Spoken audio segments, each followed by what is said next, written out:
اعوذ باللہ من الشیطان اللعین الرجیم بسم اللہ الرحمن الرحیم الحمدللہ رب العالمین رب اشرح لی صدری ویسر لی امری واحلل عقدۃ من لسانی یفقہوا قولی۔ ناظرین اکرام، سلام علیکم ورحمۃ اللہ وبرکاتہ۔ استقبال ہے آپ لوگوں کا اس پروگرام میں جہاں ہم فضائل امام حسن علیہ السلام کا تذکرہ کریں گے۔ عزیزوں، ماہ صفر وہ مہینہ ہے جس میں عالم اسلام نے دو گراں قدر معصوم ہستیوں کو کھویا، جن میں سے پہلی ہمارے رسول حضرت محمد مصطفیٰ صلی اللہ علیہ وآلہ وسلم کی ذات ہے، اور دوسری امام حسن علیہ الصلاۃ والسلام کی گراں قدر ذات اقدس ہے۔ ہم عالم اسلام کو ان دونوں ہی ذوات مقدسہ کا پرسہ پیش کرتے ہیں، اور بالخصوص اپنے وقت کے امام اجل اللہ تعالیٰ فرجہ شریف کی بارگاہ میں پرسہ پیش کرتے ہیں۔ آج امام حسن علیہ السلام کا تذکرہ اور ان کی ذات سے ریلیٹڈ یہ پروگرام آپ کے لیے اس لیے لے کر آئے ہیں کہ امام حسن علیہ السلام اپنی امامت کے دور میں بھی مظلوم شخصیت تھے، اور آج تقریباً 1400 سال بعد بھی امام کی ذات ایک مظلوم ذات ہے، کیونکہ ان کا تذکرہ بہت کم ہوتا ہے، جبکہ آپ نہ صرف ایک معصوم ہیں بلکہ پنجتن پاک کا ایک حصہ ہیں۔ آئیے ہم آج اس محفل کو روشن کریں امام کے ان فضائل سے جو بعض دفعہ ہماری اذہان عالیہ تک نہیں پہنچتے ہیں۔ اس گفتگو میں آج میرے ساتھ خواہر رضمی زہرا رضوی موجود ہیں، آئیے ان کا استقبال کرتے ہیں۔ السلام علیکم خواہر۔ وعلیکم السلام ورحمۃ اللہ وبرکاتہ۔ اللہ آپ کو جزائے خیر سے نوازے کہ آپ اس بہت اہم گفتگو میں ہمارے ساتھ ہیں، اور ایک یوں کہہ لیں کہ کار خیر میں ہمارے ساتھ ہیں۔ امام حسن علیہ السلام کا تذکرہ بہت کم ہم کرتے ہیں، اللہ ہمیں اور آپ کو اور توفیق دے کہ ہم آپ علیہ السلام کا تذکرہ کریں، اور آج آپ ذریعہ بنی ہیں ان فضائل کو ہمارے ناظرین تک پہنچانے کا، آپ کا بہت بہت شکریہ۔ جزاک اللہ خیر۔ خواہر، اگر تمہیدی گفتگو ہم کریں کہ ایک چھوٹا سا آپ تعارف اگر امام حسن علیہ السلام کا پیش کریں تو کیسے کریں گی؟ اعوذ باللہ من الشیطان اللعین الرجیم بسم اللہ الرحمن الرحیم۔ امام حسن علیہ الصلاۃ والسلام کہ وہ ذات گرامی کہ جو کسی تعارف کے محتاج نہیں، یقیناً معصوم ہستی ہیں، اور چہاردہ معصومین علیہ السلام میں آپ کا شمار یقینی طور پر ہے، اور آپ وہ امام ہیں کہ اگر ہم دیکھیں تو رسول اللہ کے نواسوں میں، یعنی جنہیں آپ نے اپنا فرزند بھی کہا ہے، پہلی شخصیت ہیں، یعنی نواسۂ رسول ہیں۔ آپ نواسۂ رسول ہیں، اور جناب فاطمۃ الزہرا سلام اللہ علیہا اور مولا کائنات حضرت علی ابن ابی طالب علیہ الصلاۃ والسلام کی پہلی اولاد ہیں، بڑے بیٹے بھی ہیں جناب مولا امام حسین علیہ الصلاۃ والسلام، جناب زینب ام کلثوم کے بڑے بھائی بھی ہیں، یعنی ہر لحاظ سے ہم دیکھتے ہیں تو آپ کے اعتراف میں بھی ہمیں وہ عظیم مقدس رشتے نظر آتے ہیں کہ جنہیں پنجتن پاک کہا جاتا ہے، کہ جنہیں پروردگار عالم نے معصوم قرار دیا ہے۔ آپ انہی پنجتن کی، انہی معصوم ہستیوں کی ایک نمایاں فرد ہیں، اور آپ کا اسم گرامی جو کہ پروردگار عالم کے حکم سے ہی رسول اللہ نے حسن رکھا تھا، اور کنیت آپ کی ابو محمد ابو القاسم بھی ہے، اور مشہور جو القابات ہیں آپ کے ان میں سید ہے، امین ہے، حجت ہے، مجتبیٰ، حسن مجتبیٰ ہم کہتے ہیں یقیناً، اور سبت اول، زاہد وغیرہ، یہ تمام آپ کے القابات ہیں۔ اگر ہم کل مدت حیات آپ کی دیکھیں تو 47 ایئرس کی آپ کی حیات رہی ہے، آپ کی عمر رہی ہے، اور اس میں جو آپ کا وقت گزرا ہے، تو اگر ہم تاریخ کا جائزہ لیں تو آپ نے اپنے جد رسول اللہ حضرت محمد مصطفیٰ صلی اللہ علیہ وآلہ وسلم کے ساتھ تقریباً 7 سال کچھ ماہ، یا پھر ایک روایت کے اعتبار سے 8 سال کی مدت آپ نے رسول اللہ کے ساتھ بھی گزاری ہے، اور اپنی والدہ کے ساتھ بھی، کیونکہ رسول اللہ اور جناب فاطمۃ الزہرا کی شہادت میں بس کچھ دنوں کا ہی فاصلہ ہے، تو لہٰذا یہ مدت 7 سے 8 سال کی تقریباً آپ نے اپنے نانا کے ساتھ اور اپنی والدہ کے ساتھ بھی گزاری۔ پھر اپنے پدر جناب مولا امیر کے ساتھ میں 30 سال کا وقفہ جو آپ کا ساتھ رہا ہے مولا علی کے ساتھ میں، اور پھر بعد مولا امیر آپ 9 یا 10 سال آپ نے زندگی بسر کی ہے، یعنی تقریباً 10 سال آپ کی امامت تھی۔ جی، تو یعنی آپ ٹوٹل مدت حیات جو آپ کے ہم دیکھ رہے ہیں وہ 47 برس کی ہے۔ اور روایتوں میں یہ بھی موجود ہے کہ امام حسن علیہ الصلاۃ والسلام کے بارے میں بیان کیا گیا ہے کہ آپ سب سے زیادہ شبیہ ترین شخصیت تھے اپنے نانا سے، یعنی رسول اللہ سے بہت زیادہ مشابہت رکھتے تھے، یعنی پروردگار عالم کی طرف سے شاید یہ ان لوگوں کے لیے ایک بہترین جواب تھا کہ جو رسول اللہ کو معاذ اللہ نعوذ باللہ ابتر کے تانے دیا کرتے تھے، تو اللہ نے جواب جناب فاطمہ الزہرا کے ذریعے سے بھیج دیا۔ اب بیٹی کے آنے کے بعد بھی کچھ ایسے شرپسند افراد تھے کہ جن کے ذہنوں میں اب بھی فطور ہے، تو پروردگار عالم نے اور واضح کر دیا کہ فرزند رسول کو شبیہ رسول بنا کر کے بھیج دیا کہ اب زمانہ دیکھ رہا ہے کہ ایک مرتبہ وہ بھی اس دنیا میں آیا ہے کہ جو شبیہ پیغمبر ہے، جو مشابہت زیادہ رکھتے تھے۔ تو یعنی امام حسن علیہ السلام کا مختصر سا تعارف میں نے آپ کے سامنے پیش کیا، اور آپ کے امتیازات کو اگر ہم جاننے کی کوشش کریں، آپ کے صفات و کردار کو، تو اس کا ایک بہت بڑا الحمدللہ سمندر موجود ہے۔ بالکل جی خواہر، اگر بات امام علی مقام کے بچپن کی کریں تو یہ تو ظاہر سی بات ہے کہ امام کا بچپنا اور عام لوگوں کا بچپنا الگ ہوتا ہے، یعنی ہم اگر عام بچوں کو دیکھیں تو بچپن میں ان کی زبان بھی نہیں کھلی ہوئی ہوتی ہے، وہ صاف بول نہیں سکتے ہیں، انہیں شعور اتنا نہیں ہوتا ہے چیزوں کا، لیکن ایک امام جب وہ بچہ بھی ہوتا ہے تب بھی وہ امام ہوتا ہے، یعنی امام عمر سے قید نہیں ہوتا ہے۔ تو اگر امام حسن علیہ السلام کے بچپن کا کوئی واقعہ میں آپ سے پوچھوں جو آپ کی امامت کو، آپ کے شعور کو، آپ کے علم کو دکھاتا ہو، تو آپ یہاں پر کوئی ایسا واقعہ بیان کریں۔ جی، امام حسن مجتبی علیہ السلام کی اگر ہم کمسنی کا بھی دور دیکھیں تو اس میں بھی ہمیں بہت سے ایسے واقعات ملتے ہیں کہ جو ہمیں سوچنے پر آمادہ کرتے ہیں کہ یقیناً کس قدر اعلیٰ منزلت کے حامل امام تھے، اور کس قدر پروردگار عالم نے آپ کو فضیلتیں عنایت کی ہیں کہ کمسنی کا عالم بھی ہے لیکن کمال گفتگو آپ کو پروردگار عالم نے عنایت کیا ہے۔ اس انداز سے جہاں کہیں بھی ایسا موقع پڑا ہے، چاہے وہ کمسنی کا ہی دور کیوں نہ ہو، لیکن اگر کچھ ایسا موقع پڑا کہ کچھ باتوں کو پیش کرنا، واضح کرنا ہے زمانے کے سامنے، تو آپ نے اس بات کا لوگوں کو یقین دلا دیا کہ میں بچپنا بھلے صحیح لیکن آگے چل کر کے جو امام بننے والا ہے، جو شخصیت اللہ نے جنہیں معصوم قرار دیا ہے، تو ان کی بچپنے کے عالم میں بھی وہ کمال گفتگو پائی جا رہی ہے۔ یعنی یہ کہہ لیجئے کہ آپ نے یہ ثابت کیا کہ ہم فخر عیسیٰ ہیں، اگر عیسیٰ گہوارے میں گفتگو کر سکتے ہیں تو ہم تو پھر بھی 7-8 برس کے۔ اور بے شک، اور اگر ایک اس کی دلیل کے طور پر ایک واقعہ آپ کے سامنے پیش کرتی چلوں کہ جو کہ بہت سی کتابوں میں درج ہے، بہار الانوار میں بھی موجود ہے، اور واقعہ کچھ اس انداز سے پیش کیا گیا کہ ایک مرتبہ رسول اللہ کی بزم سجی ہوئی ہے، بہت سے چاہنے والے وہاں پر موجود ہیں، اور امام حسن علیہ السلام ابھی کمسنی کا عالم ہے، بچپنے کا عالم ہے، آپ بھی وہاں موجود ہیں کہ تبھی وہاں پر ایک شخص آتا ہے جو مخالفین میں سے ہے اور جو غیر مسلم ہے، آنے کے بعد رسول اللہ کی طرف مخاطب ہوتا ہے اور رسول کے ساتھ وہ جسارت کر رہا ہے کہ توہین والے کچھ ایسے الفاظ استعمال کر رہا ہے، کہتا ہے کہ مجھے آپ کی نبوت پر ہی ایمان نہیں ہے بلکہ میں آپ سے بہت زیادہ نفرت کرتا ہوں، اور میں نے اب تو آپ کو دیکھ لیا، اب میری نفرت میں اضافہ ہو گیا، اور جس نبوت کا دعویٰ آپ کرتے ہیں اس کے دراصل میرا یہ ماننا ہے کہ آپ کے پاس کوئی دلیل موجود نہیں ہے۔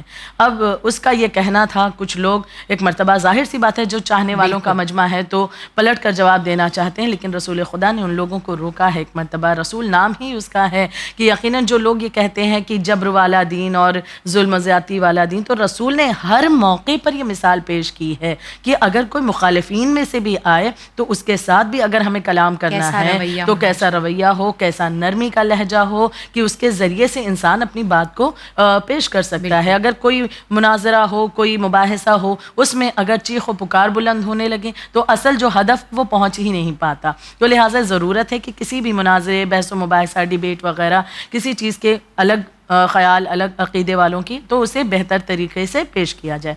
لہٰذا رسول اللہ نے اس کی باتوں کو سنا، جو لوگ سن رہے ہیں ایک مرتبہ ناراض ہو رہے ہیں، لیکن آپ نے ان لوگوں کو روکا۔ اب آپ مخاطب اس شخص سے ہوتے ہیں اور کہتے ہیں کہ تو نبوت کی دلیل اگر مجھ سے چاہتا ہے تو کیا آمادہ ہے کہ تجھے دلیل دیا جائے؟ یہ کہتا ہے کہ ہاں میں آمادہ ہوں، کیونکہ میں جانتا ہوں کہ آپ کے پاس نعوذ باللہ، ہاں یہ کہہ رہا ہے کہ میں جانتا ہوں آپ کے پاس دلیل موجود نہیں آپ کی نبوت کی۔ رسول خدا مسکرائے اور کہتے ہیں کہ تیرے لیے دلیل کو پیش کرنے کے لیے کیا تو اس چیز کو پسند کرے گا کہ میرا ایک اعضاء و جوارے میں سے میرا ایک عضو تجھ سے کلام کرے؟ تو اب یہ شخص کہتا ہے کہ کیا عضو بھی کلام کرتا ہے؟ کیا کوئی جسم کا حصہ بھی کلام کر سکتا ہے؟ تو رسول اللہ کہتے ہیں بے شک، اور اس کے بعد آپ نے اشارہ امام حسن مجتبی علیہ السلام کی طرف کیا۔ یعنی آپ نے دو باتیں دیکھیے پیش کر دی کہ لوگوں کے سامنے اس بات کو عیاں بھی کر دیا کہ جسے میں نے اپنا فرزند کہا ہے، جو میرا نواسا ہے لیکن میرا فرزند ہے، وہ میرا عضو بھی ہے دراصل۔ نہ سمجھے کہ یہ نانا اور نواسے کی محبت ہے. قرآن کہہ رہا ہے کہ محمد کچھ نہیں ہے علاوہ رسول کے. یقیناً یعنی یہاں یہ رسول ہیں جو حسن کو اپنے جسم کا اعضا کہہ رہے ہیں یہاں پر. بے شک بالکل. یہ نانا اور نواسے کی محبت نہیں, وہ محبت نہیں ہے, کیونکہ کتنی بھی محبت ہو لیکن اس انداز سے کلام کرنا یا اس طرح سے نواسے کو پیش کر دینا کہ وہ حق بات کو دلیل کو پیش کر سکے, تو یہ مثال فقط ہم یہاں دیکھتے ہیں, کیونکہ یہاں فقط رشتہ داری والا معاملہ نہیں تھا. یوں تو ہم کہتے ہیں یہ ہمارے جگر کا ٹکڑا ہے اور یہ ہماری نظر ماہ پارا ہے, وہ محبت اپنی وہ محبت میں انسان کہہ دیتا ہے, لیکن یہاں پر بالکل بے شک اس کے پیچھے کچھ مفہوم رہا کرتا ہے, کچھ معنی ہوتے ہیں جنہیں زمانے کے سامنے پیش کرنا ہوتا ہے. اب ایک مرتبہ آپ نے اشارہ کیا امام حسن مجتبیٰ کو. امام حسن مجتبیٰ نے ایک مرتبہ اس شخص سے کلام کرنا شروع کیا, اور جو انداز آپ کا تھا, جس طرح سے آپ نے گفتگو کی ہے, واقعاً ہم اسے کہہ سکتے ہیں کہ کمال گفتگو ہے, اور وہ بھی کمسنی کے عالم میں امام حسن کا اس طرح سے جواب دینا, اور وہ بھی ایک بہترین انداز میں کہ کہیں پر چیخ و پکار نہیں ہے, کوئی اس انداز سے نہیں کہ آپ ناراضگی ظاہر کر کے, بلکہ آپ نے ایک بہترین لہجے کے ساتھ, ایک نرم رویے کے ساتھ, دلیلوں کے ساتھ آپ نے بات کی ہے. اب جب اس شخص نے ایک مرتبہ امام حسن کی طرف دیکھا کہ کہا یہ بچہ کلام کرے گا, تو ایک مرتبہ امام حسن مجتبیٰ فرماتے ہیں کہ تمہارا خیال یہ ہے کہ تم نبی کو جھٹلا سکتے ہو, تمہارا خیال یہ ہے کہ تم نبی کی نبوت کو یہ سمجھتے ہو کہ اس میں کوئی دلیل موجود نہیں ہے, تو اب یہ سمجھ لو کہ میں ایسی دلیل تمہیں دینے جا رہا ہوں کہ اس کے بعد تمہارے سامنے ایمان لانے کے سوا کوئی چارہ نہیں ہوگا. اس کے بعد تمہارے سامنے ایمان لانے کے سوا کوئی چارہ نہیں ہوگا. وہ شخص ایک مرتبہ مسکرایا اور کہا کہ ممکن ہی نہیں ہے کہ میں ایمان لے آؤں. امام حسن مجتبیٰ فرماتے ہیں کہ ٹھیک ہے, تو پھر اب جواب کے لیے آمادہ ہو جا, تیار ہو جا. امام نے اب اس سے کلام کرنا شروع کیا. امام فرماتے ہیں, امام کے جو جملے تھے جو کہ بہار میں بھی موجود ہیں, امام نے فرمایا کہ کیا تم لوگوں نے محمد مصطفیٰ صلی اللہ علیہ وآلہ وسلم کو ایک بے ثمر سمجھا ہے, ایک شاخ بے ثمر سمجھ رکھا ہے؟ کیا تم یہ سمجھتے ہو کہ پورا عرب ان کا دشمن ہے؟ کیا تم یہ سمجھتے ہو کہ وہ تن و تنہا ہیں, ان کی طرف سے بولنے کے لیے کوئی موجود نہیں ہے, لہٰذا جو کچھ بھی تم ان پر الزامات لگاؤ گے وہ اپنے دفاع میں کچھ کیا دلیلیں پیش نہیں کر سکیں گے؟ یہی تم نے سوچا تھا, اور یہی سوچ کر کے تم نے رسول کے قتل کا ارادہ کیا, اور پھر تم اپنے گھر سے نکل پڑے اور تم نے نیزہ اٹھایا. اب امام ان باتوں کو پیش کر رہے ہیں کہ وہ شخص حیران ہے کہ یہ کس حقیقت کو ایک بچہ بیان کر رہا ہے. آپ فرماتے ہیں کہ یہی سوچ کر کے کہ ان کے پاس دلیل نہیں ہوگی, یہ ایک شاخ بے ثمر ہیں, کوئی ان کا ساتھ نہیں دے گا, عرب بھی جو ہیں ان کے مخالفین میں سے ہیں, تو لہٰذا اب میں ان کے خلاف اٹھوں, اور یہ سوچ کر کے تم نے ان کے قتل کا ارادہ یعنی رسول اللہ کے قتل کا ارادہ کیا. اپنے گھر سے تم چلے اور تم نے ایک نیزہ ہاتھ میں اٹھایا. وہ نیزہ لے کر جیسے ہی تم نے رسول کے قتل کا ارادہ کر کے قدم بڑھایا, تم نے محسوس کیا کہ تمہاری آنکھوں کی بصیرت جاتی رہی. تم یہ محسوس کر رہے ہو کہ اب تمہیں دکھائی نہیں دے رہا ہے, یہاں تک کہ تم چلے تو تم گر پڑے, یہ تک کہ معاملات تمہارے سامنے آئے. لیکن اس کے بعد تم نے اس نیزے کو نیچے رکھ دیا, یہ سوچ کر کے کہ یہ نیزہ اٹھانا کہ آنکھوں کی بینائی کا رخصت ہونا, اور اس طرح سے ٹھوکریں کھانا. تم نے اس نیزے کو ایک کنارے رکھا, پھر تم نے قدم آگے بڑھایا, پھر تم نے ارادہ کیا کہ رسول کی طرف تم آؤ گے. یہ سوچ کر کے تم اپنے گھر سے نکل پڑے, اور جب تم نکلے تھے تو جو موسم تھا بالکل صاف تھا, کچھ شام کا وقت تھا لیکن موسم صاف تھا. تم نے تصور یہ کیا کہ تم بہت جلد رسول تک پہنچ کر انہیں نعوذ باللہ قتل کر دو گے, لیکن جب تم چلے تو جو موسم بڑا صاف تھا, کوئی پریشانی نہیں تھی, کوئی رکاوٹ نظر نہیں آ رہی تھی. اچانک تم نے یہ منظر دیکھا کہ وہ موسم تبدیل ہونے لگا, رات کی تاریکی گہری ہونے لگی, جو آسمان میں ستارے تھے, جو چاند کی روشنی تھی, وہ تمام چھپنے لگی. بادل ایسے امڑ آئے کہ ایک ستارہ تک نظر نہیں آتا تھا. تم سفر اختیار کر چکے تھے, اور جب تم سفر میں تھی وہ ستارہ ایک بھی نہیں تھا کہ جو تمہاری رہنمائی کرتا, جو تمہاری راہ کو روشن کرتا. نتیجہ تمہارے لیے کیا یہ نہیں ہوا کہ جب تم آگے بڑھتے رہے تو وہ رات کی تاریکی پھیل گئی؟ امام حسن کے یہ جملے تمام باتیں. تو امام حسن فرماتے ہیں کیا ایسا نہیں ہوا کہ تم آگے بڑھتے رہے, وہ رات کی تاریکی پھیلتی رہی, اندھیرا چھانے لگا, اب ایسا ہوا کہ ہوائیں تیز چلنے لگیں. اب تمہیں یہ خبر اپنی ہی نہیں تھی کہ وہ ہوا تمہیں کہاں اڑائے پھر رہی ہے. تم اڑتے جا رہے تھے اور پریشان تھے, حیران تھے, گھبرائے ہوئے تھے کہ آخر تمہارا رخ کس جانب ہے. تم نے اپنا راستہ جو اختیار کیا تھا وہ راستہ تم سے کھو گیا, راستہ تم گم ہو گیا, تم بھٹک چکے تھے, اور تمہیں کچھ خبر نہیں تھی کہ یہ ہوا تمہیں کہاں پر لیے چلی جا رہی ہے. کہ اچانک تم نے محسوس کیا ہوا رکتی ہے وہ بادل ہٹتے ہیں اور تم نے اپنے آپ کو پھر یہاں پر اس سرزمین پر پایا, رسول کے سامنے پایا. اب جب مشکلات ہٹ گئیں تو پھر سے تم نے سوچا کہ اب تو رسول کو قتل کرنا ہی ہے, اب تو رسول سے اس طرح کی باتیں کرنا ہی ہے. لہٰذا اتنی نشانیوں کے باوجود بھی تمہیں اس بات کا خیال نہ تھا اور تم رسول کے سامنے مقابلہ کرنے کے لیے آ گئے. اب جب تمام یہ باتیں امام حسن مجتبی اپنی کمسنی کے عالم میں بیان کر چکے تو اب یہ شخص حیران ہو کر کہتا ہے, تو سمجھ نہیں آ رہا ہو کہ یہ کیا, یہ بچہ ہے یا کیا بیٹھا ہوا ہے میرے سامنے. یقیناً وہ شخص حیران ہو کر کہتا ہے کہ آپ کو ان تمام باتوں کا علم کیسے؟ گویا ایسا لگتا ہے کہ یہ تمام مناظر تو آپ کی نگاہوں کے سامنے ہو رہے تھے اور آپ ان تمام مناظر کو دیکھ رہے تھے. تو یقیناً میں یہاں پر میری آنکھوں کا نہیں بلکہ نہ صرف میری آنکھیں بلکہ میرے دل کے بھی دریچے کھل چکے ہیں. لہٰذا یہ شخص حیران ہو کر کے جہاں عہد کر کے آیا تھا, ایمان تو بڑی دور کی بات ہے, اور آغاز میں امام حسن نے فرما دیا کہ یہ جان لے کہ اب جب تو مجھ سے کلام کرنا شروع کرے گا تو تو ایمان لائے بغیر کوئی اور چارہ نہیں ہے. تو یقیناً یہ شخص حیران ہو کر کہتا ہے کہ یہ آپ جس طرح سے بیان کر رہے ہیں, لگتا ہے کہ ان تمام منظر کو آپ نے اپنی نگاہوں سے دیکھا تھا, تو اب مجھے یقین ہو چلا ہے کہ آپ جو ہیں حق پر ہیں. تو لہٰذا مجھے کچھ اسلام کے بارے میں بتائیے, جس اسلام کے ماننے والے آپ ہیں, جس اسلام کی تبلیغ آپ کر رہے ہیں, اسلام ہے کیا؟ اب امام حسن مجتبی علیہ السلام نے فرمایا اسلام کیا ہے؟ اسلام ہے اللہ اکبر, اشہد ان لا الہ الا اللہ وحدہ لا شریک لہ وَأَنَّ مُحَمَّدًا عَبْدُهُ وَرَسُولُهُ. اب جب آپ نے اس انداز سے اس بات کو پیش کیا, یہ شخص کہتا ہے کہ بس آپ گواہ رہیے گا, میں ایمان لاتا ہوں. اس نے کلمہ پڑھا اور مسلمان ہو گیا, اور نہ صرف مسلمان ہوا, امام حسن کی خدمت میں عرض کرتا ہے کہ مجھے قرآن مجید کی تعلیم دیجیے. اور جب تعلیم یافتہ ہو گیا, اب عرض کر رہا ہے کہ ایک مرتبہ آ کر کے کہ یا رسول اللہ اگر آپ اجازت دیں تو میں اپنے قبیلے میں, اپنے قوم میں جا کر کے ایک مرتبہ یہ تبلیغ کروں کہ اس انداز سے آپ کے فرزند نے کمسنی کے عالم میں مجھے متوجہ کیا دین حق کی جانب. یہ اپنی قوم میں پلٹ آیا اور کافی لوگوں کو, ایک بڑی جماعت کو لے کر کے امام حسن کی خدمت میں حاضر ہوا اور کہا نہ صرف میں بلکہ اب یہ پوری جماعت بھی ایمان لانے کے لیے تیار ہے. کمسنی کے عالم میں امام حسن مجتبی نے اپنی ایک چند باتوں کے ذریعے سے اس طرح سے اتنے لوگوں کو ایمان لانے پر آپ مجبور کر رہے ہیں. تو یقیناً یہ آپ کا ایک ہم دیکھیں کہ کلام کا جو معجزہ ہے, آپ کی گفتگو کا معجزہ ہے جو بچپنے سے خداوند عالم ظاہر کر رہا ہے. بے شک, جزاک اللہ خیر, اللہ آپ کو بہترین جزا سے نوازے. جو مقصد تھا ہمارا کہ ہم ایسے فضائل امام حسن علیہ السلام کے بیان کریں جو بہت کم سنے جاتے ہیں. میں ناظرین کے حوالے سے تو نہیں کہہ سکتی, مگر میرے لیے یہ بے حد نیا ایک واقعہ تھا جو امام حسن علیہ السلام کی ذات مقدس سے آپ نے بیان کیا, اور جو بہار الانوار جیسی کتاب میں موجود ہے, بہت عمدہ. خیر, اللہ آپ کو جزائے خیر سے نوازے. اچھا خیر, اگر امام حسن علیہ السلام کی عبادات کی ہم گفتگو کریں گے, بچپنے کا آپ نے یہاں پر تذکرہ کیا, تو امام حسن علیہ السلام ان کے جانشین ہیں کہ جن کے لیے قرآن میں آیت آ گئی کہ اے نبی آپ کچھ آرام کر لیا کریں راتوں میں, آپ کے پیروں میں ورم آ جاتے ہیں عبادات سے.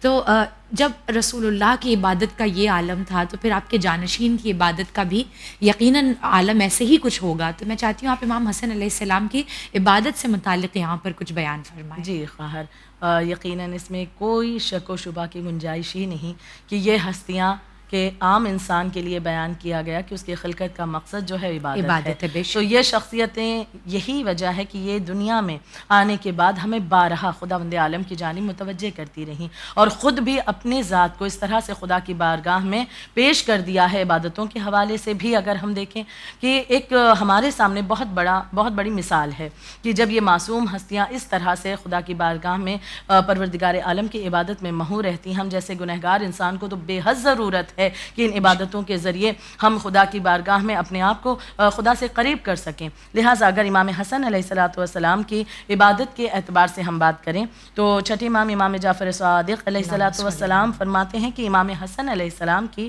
معنوی حالت کو آپ نے بیان کرتے ہوئے فرمایا کہ امام حسن علیہ السلام اپنے وقت کے سب سے متقی اور پرہیزگار انسان تھے.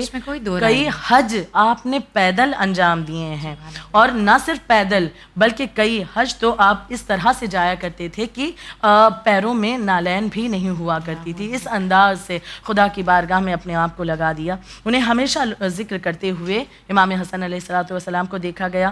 اور یہ بڑی خوبصورت سا یہ جملہ مجھے بہت زیادہ پسند آیا کہ جو کتابوں میں اور خود بہار میں بھی موجود ہے کہ جب بھی امام قرآن کی تلاوت کرتے اور یہ آیت آتی کہ یا ایھا الذین آمنو، یعنی اے وہ لوگ جو ایمان لائے یا اے ایمان والوں، تو جب بھی اس کی تلاوت کرتے تو جیسے ہی اس کی تلاوت کرتے تو آپ فوراً جواب دیتے لبیک اللہم لبیک. اللہ اکبر. کتنا خوبصورت جملہ، یقیناً بہت خوبصورت، بہت پیارا کہ امام کو ایسا، یعنی امام اس بات کو ظاہر کر رہے ہیں کہ اس لفظ میں بات کر رہا ہوں اس وقت خدا سے، میں صرف خدا میری جانب متوجہ ہے، میں خدا کی جانب متوجہ ہوں. تو آپ فوراً کہتے لبیک اللہم لبیک، خدایا تمہارے حکم کا مطیع اور فرما بردار ہوں اور حاضر ہوں.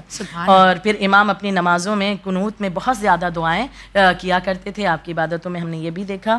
اور خدا کو کچھ اس طرح سے پکارا کرتے تھے کہ اے بے سہاروں کے پناہ، عقلیں تمہیں درک کرنے سے عاجز ہیں اور علم و دانش تمہارے مقابلے میں ناتواں ہیں. اور کچھ ایسے الفاظ ہوا کرتے تھے کہ ایک مرتبہ ہم مطالعہ کریں اگر کتابوں کا تو ہماری توحید کیا جو یوں کہہ لیجیے کہ عقیدہ ہے اور مضبوط ہو جائے گا کہ اس طرح سے خدا کو جب پکارا جائے تو دل خود آپ کا یہ کہے گا کہ یہ ممکن ہی نہیں ہے کہ آپ نے اس طرح سے پکارا اور وہ آپ کی باتوں کو نہ سنے. ہم تو کسی بھی طرح سے ٹوٹے پھوٹے الفاظ سے بھی پکارتے ہیں تب بھی وہ پروردگار عالم سنتا ہے. لیکن جب اس طرح سے الفاظ بہترین جب وہ کہہ رہا ہے کہ میں خوبصورت ہوں اور خوبصورتی کو پسند کرتا ہوں تو کیوں نہ اپنے کلام کو خوبصورت بنا کر اسے پکارا جائے. اور ہمارے لیے تو پروردگار عالم نے مثالیں بھی بھیج دی. ہم مطلب اس چیز کے محتاج نہیں کہ خداوند عالم نے اگر کہا ہے ان چیز تو ہم ڈھونڈیں اور تیار کریں. میرا وہی کہنا ہے خواہر کہ ہماری جانیں قربان ہو جائیں اہل بیت علیہ السلام پر کہ یہ نہ ہوتے تو دعاؤں کا سلیقہ ہمیں کون سکھاتا. ہمیں اور کوئی درسگاہ ایسی نہیں ملتی ہے دنیا میں ازل سے آج تک کہ جس نے اللہ کو اس طریقے سے پکارا ہو جو بندگی کی یوں کہہ لیں کہ معراج ہے. ایسے خوبصورت کلمات اہل بیت نے سکھائے ہیں یقیناً کہ وہی اس وقت جب ہم ان کی ادائیگی کرتے ہیں تب اس وقت ہی ہمیں محسوس ہوتا ہے کہ ہم کتنے قریب ہیں اپنے اللہ سے اور وہ خدا ضرور سن رہا ہے، وہ بہت قریب ہم سے ہو رہا ہے. تو ایک دل بھی انسان کا مطمئن ہو جاتا ہے. جو دنیا کی تمام خرافات، مشکلات، پریشانیاں، ہر روز کی اسٹرگل، صبح سے شام تک کی جد و جہد، اور جو انسان اس دعا کو پڑھتا ہے اسے لگتا ہے یہ میرے لیے. بالکل، بے شک. جبکہ ہر کسی کے اپنے اپنے مسائل ہیں زندگی میں. آپ کے مسائل میری زندگی سے الگ ہوں گے، میرے مسائل آپ کی زندگی سے مختلف ہوں گے، لیکن ان دعاؤں کا یہ معجزہ ہی ہے. یہ لگتا ہے جیسے ہم اپنی پریشانی بیان کر رہے ہیں. بے شک، چاہے وہ امام حسن کا انداز ہو دعا کا یا دیگر معصوم ہستیوں کا، چاہے صحیفہ سجادیہ میں امام زین العابدین کی دعاؤں کا انداز ہو، دعائے عرفہ میں مولا حسین کی دعاؤں کا انداز ہو. لیکن بس یہ ہمیں محسوس ہونے لگتا ہے کیونکہ خدا نے ایسی برکت ان دعاؤں میں عطا کی ہے. پھر امام حسن علیہ الصلوۃ والسلام کے متعلق آپ کی عبادتوں کے حوالے سے ہم نے یہ بھی دیکھا کہ جب آپ عبادتوں کو انجام دیتے، نماز پڑھتے اور کوئی آیتوں کی تلاوت کر رہے ہوتے تھے تو اس وقت نماز میں اگر کہیں پر کوئی سورے وغیرہ اس طرح سے پڑھتے جس میں عذاب کا ذکر ہے، قبر کا ذکر ہے اور جس میں آگ کا بیان کیا گیا ہے، جہنم کی باتیں ہو رہی ہیں، تو اس چیز کو سن کر کے آپ کا گریہ بہت بلند ہو جاتا. عبادت کے اس وقت عالم میں آپ کا گریہ بلند ہو جاتا کہ پروردگار عالم یہ عذاب بھی موجود ہیں، اس طرح سے جہنم بھی موجود ہے. ہمارے لیے یہاں پر نقطہ ہے سوچنے کے لیے کہ وہ معصوم ہستیاں جن کے صدقے میں اللہ نے سب کچھ بنایا، جو جوانان جنت کے سردار ہوں، وہ انہیں رونے کی کیا ضرورت تھی. لیکن یہ ہمارے لیے اشارہ ہے کہ دراصل رونا ہمیں چاہیے کیونکہ ہم بہت زیادہ گناہوں میں ملوث ہیں. ہمیں اس انداز میں اپنے آپ کو توبہ کے راستے کی طرف بڑھانا ہے. ہمیں ان تمام چیزوں کو نہ صرف سننا ہے بلکہ انہیں اپنے قلب، اپنے دل، اپنے باطن تک پہنچانا ہے تاکہ انقلاب ہمارے باطن سے شروع ہو کر کے ہمارے ظاہر تک بھی پہنچے اور اس کے ذریعے سے ہمیں وہ کامیابی حاصل ہو سکے. پھر اس کے بعد جب آپ حضور عبادت کے لیے کھڑے ہوتے تھے تو یہ بھی پایا گیا کہ آپ کا جسم جو ہے ایک مرتبہ کانپتا تھا خدا کے خوف سے. یہ عالم آپ کا ہوتا تھا عبادت کے وقت، تو لہٰذا مولا کا یہ انداز، چہرہ زرد پڑ جاتا، آپ کے ہاتھ پیر لرزنے لگتے کہ میں خدا کی بارگاہ میں اس وقت ہوں اور خدا کی عبادت کر رہا ہوں. یعنی یہ انداز بھی ہم مولا کے زندگی میں آپ کی عبادت کے اعتبار سے دیکھتے ہیں. بالکل یہ قابل غور نقطہ ہے کہ ان معصوم ہستیوں کو تو ہم اتنا لرزتے ہوئے دیکھتے ہیں اور ہم جو جانتے ہیں کہ ہماری صبح بھی گناہ میں ہے, دوپہر بھی گناہوں میں ملوث ہے, اور رات میں بستر پر جاتے وقت بھی پورے دن ہم گناہوں میں ملوث ہوتے ہیں, اس کے باوجود ہم کیسے سکون کی نیند سو جاتے ہیں اور اپنے مصلی پر بے خوف کھڑے ہوتے ہیں. اللہ ہم سبھی کو توفیق دے کہ اس کا خوف ہمارے دلوں میں رہے. الہی آمین. اگر ہم بات کریں رسول اللہ کی وصیت کی, جس میں رسول اللہ نے ارشاد فرمایا کہ میں تمہارے درمیان 2 گراں قدر چیزیں چھوڑے جا رہا ہوں, ان میں ایک اہل بیت ہیں اور دوسرے قرآن مجید ہیں.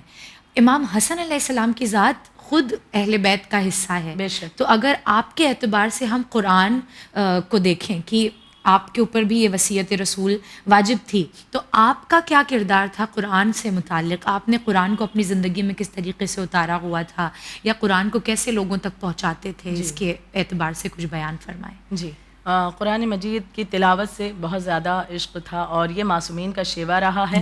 کیونکہ آپ اہل بیت ہیں, تو لہٰذا قرآن کو آپ نے خود اپنی زندگی میں اس طرح سے شامل رکھا ہے کہ زمانے کے سامنے بات واضح رہے کہ اہل بیت خود قرآن کو ساتھ لے کر کے چل رہے ہیں, جو خود اہل بیت اطہار ہیں, یقیناً ساتھ ہیں. تو ہمارا فریضہ تو یقیناً ان دونوں کی کو اپنی زندگی میں ساتھ لے کر چلنے کا ہے. تو لہٰذا امام حسن علیہ السلام قرآن مجید کی تلاوت بہت زیادہ پسند کرتے تھے, یہاں تک کہ روایتوں میں موجود ہے کہ بڑی خوبصورت آواز میں آپ قرأت کیا کرتے تھے, بہت بہترین انداز میں آپ قرأت کیا کرتے تھے, اور بچپن سے ہی علوم قرآن سے بہترین طریقے سے آپ واقفیت رکھتے تھے. اور ہمیشہ سونے سے پہلے آپ کا طریقہ تھا, بہت سی تلاوتیں جو کرتے اس میں بالخصوص سونے سے پہلے امام حسن علیہ السلام سورہ کہف کی تلاوت کیا کرتے تھے. سونے سے پہلے آپ اس سورہ کی تلاوت کیا کرتے تھے. پھر روایت میں موجود ہے کہ رسول اللہ کے دور میں ہی ایک شخص مسجد میں داخل ہوا. قرآن مجید کا علم آپ کو کتنا گہرا تھا, یقیناً یہ تو محافظ قرآن ہے اور خود بولتے ہوئے قرآن ہے, تو لہٰذا کوئی دو رائے ہی نہیں. تو آپ کے بچپنے کا ہی دور ہے, اس وقت کا ہی واقعہ ہے کہ رسول اللہ کے دور میں ایک شخص مسجد میں داخل ہوا اور شاہد و مشہود کی تفسیر اس نے پوچھی کہ مطلب شاہد کون ہے. قرآن کی ایک آیت ہے جس کا بھی میں ذکر کروں گی کہ شاہد سے مراد کیا ہے اور مشہود سے مراد کیا ہے. اس شخص نے یہ سوال کیا تو ایک شخص وہاں پر موجود تھا, اس شخص نے کہا کہ شاہد سے مراد ہے روز جمعہ, اور مشہود جو کہتے ہیں وہ یوم عرفہ کو کہتے ہیں. اس شخص نے کہا کہ میں کچھ مطمئن نہیں ہوں, کیا کوئی اور جواب دے سکتا ہے؟ ایک دوسرا شخص کھڑا ہوا, اس نے کہا کہ شاہد سے مراد روز جمعہ ہے اور مشہود سے مراد روز قربان. وہی جواب نہیں, اچھا نہیں, روزے قربان کر دیا. جی, تو انہوں نے تھوڑا سا مختلف بیان کیا. پھر وہ مسجد میں کونے میں بیٹھے ایک بچے کے پاس گیا, کیونکہ اب بھی یہ اس جواب سے مطمئن نہیں تھا. تو یہ شخص دیکھتا ہے کہ مسجد میں کونے میں ایک بچہ بیٹھا ہوا ہے اور وہ عبادت الہی میں محو ہے, ان کے پاس گیا اور پھر منتظر رہا. جب وہ بچہ فارغ ہوا, یہ بچہ کوئی اور نہیں, ہمارے دوسرے امام امام حسن مجتبیٰ علیہ السلام تھے. یہ شخص آپ کے پاس گیا, آپ کے بچپنے کا عالم ہے, اور ایک مرتبہ اس نے پھر یہی سوال کیا. اب امام حسن مجتبیٰ علیہ السلام جواب دے رہے ہیں. آپ فرماتے ہیں شاہد سے مراد محمد مصطفیٰ صلی اللہ علیہ وآلہ وسلم ہے, اور مشہود سے مراد روز قیامت ہے. اب آپ دلیل بھی پیش کر رہے ہیں, فقط آپ نے جملہ ہی نہیں کہا بلکہ آپ دلیل بھی پیش کر رہے ہیں. اور دلیل کے طور پر آپ نے کیا آیت پڑھی ہے؟ آپ نے کہا کہ کیا تم نے نہیں پڑھا کہ خدا اپنے رسول کے بارے میں کہتا ہے سورہ احزاب آیت نمبر 45 میں, بسم اللہ الرحمن الرحیم, یا ایھا النبی انا ارسلناک شاہدا ومبشرا ونذیرا. اب اس آیت کی تلاوت جو امام نے کی ہے اس کی وضاحت کر دوں کہ اے پیغمبر, ہم نے آپ کو گواہ, بشارت دینے والا اور ڈرانے والا بنا کر بھیجا ہے. تو یعنی یہاں پر جو شاہد کا لفظ استعمال اس آیت میں کیا جا رہا ہے اس سے مراد رسول اللہ ہیں, بالکل واضح طور پر. یعنی جو جواب آپ نے دیا ہے قرآن مجید کے ذریعے سے, اس کی وضاحت بھی آپ نے کر دی ہے کہ کیا اس آیت کو تم نے نہیں پڑھا کہ جس میں اس طرح سے اعلان کیا جا رہا ہے کہ پیغمبر ہی ہیں, یعنی انہیں شاہد کہہ کر کے اس انداز سے کہ گواہ, بشارت دینے والا اور ڈرانے والا بنا کر بھیجا گیا. پھر نیز خدا قیامت کے بارے میں کیا کہتا ہے, جو آپ نے کہا کہ مشہود سے مراد روز قیامت ہے, تو آپ نے اس کے لیے بھی دلیل پیش کر دی. سورہ ہود کی آیت نمبر 103 کہ یہ وہ دن ہے کہ جب لوگوں کو جمع کیا جائے گا اور یہ یوم مشہود ہے، سبحان اللہ۔ یعنی قیامت کا دن۔ اب یہ شخص کہتا ہے کہ اس جواب سے میں پوری طرح سے مطمئن ہو چکا، اور لیکن یہ تو بتایا جائے کہ یہ بچہ ہے کون، کہ اسے اتنی بہترین علم ہے، اور وہ بھی یہ سوچ رہا ہے یہ شخص کہ جو بڑوں نے جواب دیا اس سے تو میں مطمئن انہوں نے جواب بھی دیا اور شاید اس کی وضاحت بھی نہیں کی، اور اس بچے نے جو جواب دیا ہے وہ مختلف بھی رہا، اور اس کے لیے اس بچے نے دلیل بھی پیش کر دی۔ وہ کہتا ہے کہ دراصل یہ بچہ ہے کون؟ تو اب بتانے والوں نے بتایا کیا تم نے نہیں پہچانا؟ یہی تو فرزند رسول امام حسن مجتبی علیہ الصلوۃ والسلام ہے، یعنی قرآن مجید کا علم بھی آپ کو اس قدر گہرا تھا، جو خود بولتے ہوئے قرآن ہو تو وہ اس انداز سے قرآن مجید کے محافظ بھی ہیں، اس کے علوم سے بہترین انداز میں واقفیت رکھتے ہیں۔ یہ ایک مثال میں نے آپ کے سامنے پیش کی، اس طرح سے بہت سی مثالیں تاریخ میں موجود بھی ہیں۔ جی بے شک، اور یہی ہوتا ہے کہ اگر صرف قرآن کو لے لیا جائے تو پھر اس کے مفہوم کو سمجھ پانا عام بشر کے بس کی بات ہی نہیں ہے، کہ جس اللہ نے کتاب کو اتارا ہے اسی اللہ نے ان کے ٹیچر کو بھی اتارا ہے۔ یہ اہل بیت وہ ہیں جو اس کو کانٹیکسٹ میں ایکسپلین کر سکتے ہیں کہ کون سی آیت کس کانٹیکسٹ میں بیان کی گئی ہے اور اس کا مفہوم کیا ہے، اللہ اس کے معنی میں کہنا کیا چاہتا ہے، کیونکہ عربی ایک بہت ہی فصیح و بلیغ زبان ہے۔ خواہر بہت بہت شکریہ آپ کا، اللہ آپ کو بہترین جزا سے نوازے کہ آپ نے، جیسا میں نے شروع میں بھی کہا تھا کہ یہ کار خیر ہے کہ امام حسن علیہ السلام کا ذکر ہم بہت کم کرتے ہیں، اور اس کار خیر میں آپ نے ہمارا ساتھ دیا، اللہ آپ کو اس کی جزائے خیر سے نوازے۔ انشاءاللہ چند اور سوالات ہیں امام حسن علیہ السلام کی زندگی سے متعلق جنہیں ہم کل آپ سے دریافت کریں گے۔ آج کے لیے آپ کا بہت بہت شکریہ۔ عزیزان گرامی، امام حسن علیہ السلام کی ذات مقدس جو کسی بھی تعارف کی محتاج نہیں ہے، لیکن پھر بھی امام کی ذات مظلوم ہے کہ آپ کا تذکرہ بہت کم ہوتا ہے، اور اس میں یوں کہہ لیں کہ ہماری خطا نہیں ہے۔ امام حسین علیہ السلام کا جو غم ہے وہ اتنا زیادہ بڑا ہو جاتا ہے، اور کربلا کے جو واقعات ہیں، وہ جو سانحہ ہے، وہ اپنے آپ میں اتنا بڑا ہو جاتا ہے کہ کہیں نہ کہیں امام حسین علیہ السلام کا تذکرہ جو ہے وہ کم پڑ جاتا ہے امام حسین علیہ السلام کے آگے۔ اسی لیے ہمارا اور آپ کا فریضہ بنتا ہے کہ جب بھی جہاں بھی موقع ملے ہم امام حسن علیہ السلام کو، ان کے ذکر کو فراموش نہ کریں۔ اسی لیے ہمارا اور آپ کا یہ فریضہ بنتا ہے کہ جب بھی ہمیں موقع ملے امام حسن علیہ السلام کا تذکرہ کرنے کا، ان کے فضائل کو زمانے کے سامنے رکھنے کا، ان کی مظلومیت کو لوگوں کے سامنے رکھنے کا، تو ہم انہیں فراموش نہ کریں۔ جیسے ہمارے سامنے ابھی 28 صفر کی تاریخ آئے گی، ہم اور آپ زیادہ سے زیادہ مجلس امام حسن علیہ السلام کو برپا کریں، آپ کے فضائل کو لوگوں کے سامنے رکھیں، اور اس بات کو عیاں کریں، لوگوں پر ظاہر کریں کہ امام حسن علیہ السلام امام حسین علیہ السلام کے بھی امام ہیں۔ لہٰذا اللہ ہمیں اور آپ کو توفیق دے کہ ہم جس طریقے سے امام حسین علیہ السلام کے ذکر سے جناب زہرا کے دل کو شاد کرتے ہیں، اسی طریقے سے امام حسن علیہ السلام کے تذکرے سے بھی جناب فاطمہ زہرا کے قلب کو تسکین بخش سکیں۔ اسی مقصد کے ساتھ ہم لے کر آئے ہیں اس پروگرام کو۔ انشاءاللہ دوسرا ایپیسوڈ لے کر بھی آپ کی خدمت میں دوبارہ حاضر ہوں گے۔ آپ لوگوں کو دیکھتے رہنا ہے چینل ون، بنے رہیے ہمارے ساتھ۔ فی امان اللہ۔